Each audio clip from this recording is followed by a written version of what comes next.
Assalamualaikum warahmatullahi wabarakatuh. Perkenalkan nama saya Muhammad Khairullah, NIM 14012300045.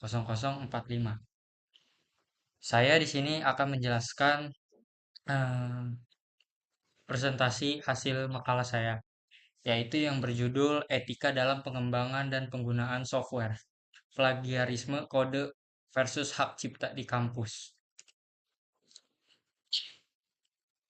Pendahuluan. Yang pertama, yaitu latar belakangnya adalah perkembangan teknologi mendorong pertumbuhan industri perangkat lunak secara pesat.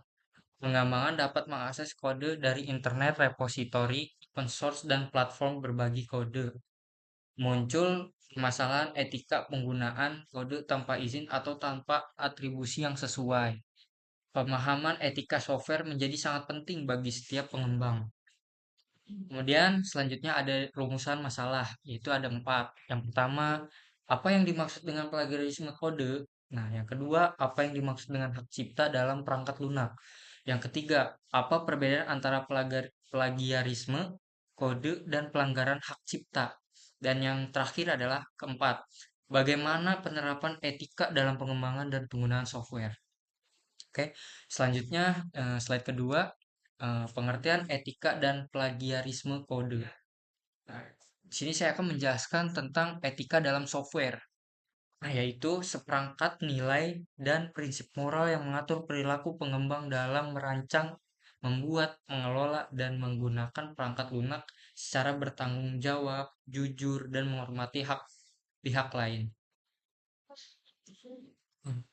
Kemudian ada plagiarisme kode, yaitu tindakan menyalin sebagian atau seluruh kode program milik orang lain dan mengakuinya sebagai hasil karya sendiri tanpa memberikan sumber atau atribusi yang sesuai.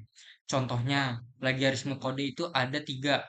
Yang pertama, salin dari internet, menyalin program dari internet dan mengklaim sebagai karya pribadi. Dan yang kedua, tugas teman. Menggunakan tugas pemrograman milik teman tanpa izin itu sangat tidak diperbolehkan ya teman-teman. Kemudian yang ketiga, yaitu ubah sedikit, mengubah sedikit bagian kode namun tetap mengakui sebagai hasil kerja sendiri. Contohnya kayak kita ngambil project orang lain, kemudian kita ubah beberapa eh, hasilnya itu. Jadi dia mengakui bahwa itu project itu adalah milik kita, yang padahal kan itu punya orang lain. Jadi itu hanya cuman sekedar diubah sedikit. Nah, kemudian selanjutnya ada di slide ketiga, yaitu hak cipta dalam perangkat lunak. Sini saya akan menjelaskan tentang hak cipta, yaitu hak cipta adalah perlindungan hukum yang diberikan kepada pencipta atas karya intelektualnya, termasuk perangkat lunak, sehingga orang lain tidak dapat menggunakan, menyalin atau mendistribusikan tanpa izin. Contohnya ada empat, yaitu kode sumber, source, kode yang ditulis oleh pengembang. Dan yang kedua, dokumentasi, panduan, manual, dan dokumentasi teknis. Yang ketiga, struktur desain, yaitu arsitektur dan desain program tertentu. Dan yang terakhir adalah keempat, materi pendukung, yaitu aset, konten, dan materi karya intelektual lainnya. Berikutnya, slide keempat, plagiarisme versus pelanggaran hak cipta. Di sini ada tiga. Saya akan menjelaskan tentang aspeknya. Nah, aspeknya ini ada beberapa, yaitu ada 5. Contohnya, fokus, bentuk pelanggaran, konsekuensi, tujuan, tujuan penilaian, dan yang terakhir bisa terjadi bersamaan. Yang kedua, plagiarisme kode, yaitu ada 5 sama. Etika dan integritas, mengaku karya orang lain sebagai milik sendiri, sanksi akademik atau profesional, kejujuran dan integritas pribadi. Yang terakhir sering terjadi secara bersamaan. Nah, untuk yang terakhir pelanggaran hak cipta, itu dia ada 5 sama. Ada hukum dan regulasi menggunakan karya tanpa izin yang sah. Ketiga, sanksi hukum dan denda. Keempat, kepatuhan terhadap hukum. Dan yang kelima bisa terjadi secara bersamaan. Jadi, plagiarisme dan kode itu sama-sama sering terjadi secara bersamaan. Yang bedanya untuk pelanggaran hak cipta cipta yaitu menggunakan karya tanpa izin yang sah. Nah, dan plagiarisme itu mengaku karya orang lain, tapi dia mengakui sebagai miliknya sendiri. Nah, perbedaannya dari keempat hal itu ya. Kemudian selanjutnya di slide kelima, yaitu dampak plagiarisme dan pelanggaran hak cipta. Yaitu ada tiga. Yang pertama, saya akan menjelaskan dampak akademik. Nah, dampak akademik ini em, ada tiga. Contohnya, nilai tugas dibatalkan. Yang kedua, sanksi disiplin dari institusi. Dan yang ketiga, menurunnya kredibilitas mahasiswa. Nah, kemudian selanjutnya dampak profesional. Nah, ini juga sama ada tiga. Yang pertama, kehilangan reputasi sebagai pengembang. Kedua, menurunnya kepercayaan klien atau perusahaan. Dan yang ketiga, pemutusan hubungan kerja. Nah, selanjutnya, yang ketiga, dampak hukum. Itu ada tiga. Yang pertama, gugatan hukum dari pemegang hak cipta. Kedua, kewajiban membayar ganti rugi. Dan yang ketiga, larangan distribusi perangkat lunak. Oke, selanjutnya slide ke-6. eh, Apa upaya pencegahan plagiarisme kode? Nah, di sini saya akan memberikan upayanya. Nah, upaya untuk pencegahan plagiarisme itu ada 5. Contohnya yang pertama, cantumkan sumbernya dan selalu mencantumkan sumber kode yang digunakan dalam proyek. Nah, yang kedua, pahami lisensi, yaitu memahami dan mematuhi lisensi software yang digunakan. Jadi sesuai SOP penggunaannya itu.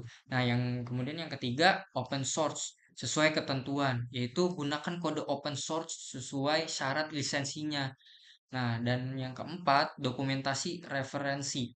Buat dokumentasi yang jelas mengenai semua sumber referensinya. Jadi, ketika mencari sumber referensinya itu, kita harus sesuai dengan apa yang harus kita dokumentasikan gitu. Referensinya apakah ini benar atau tidak benar gitu. Jadi, seperti itu.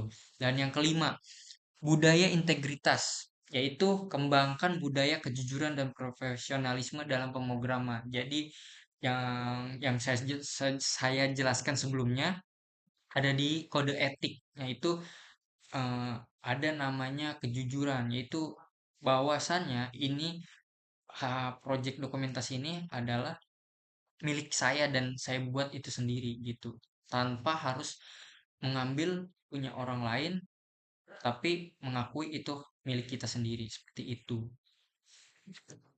Nah, selanjutnya ada studi kasusnya, yaitu skenario kasus, yaitu di kampus ya.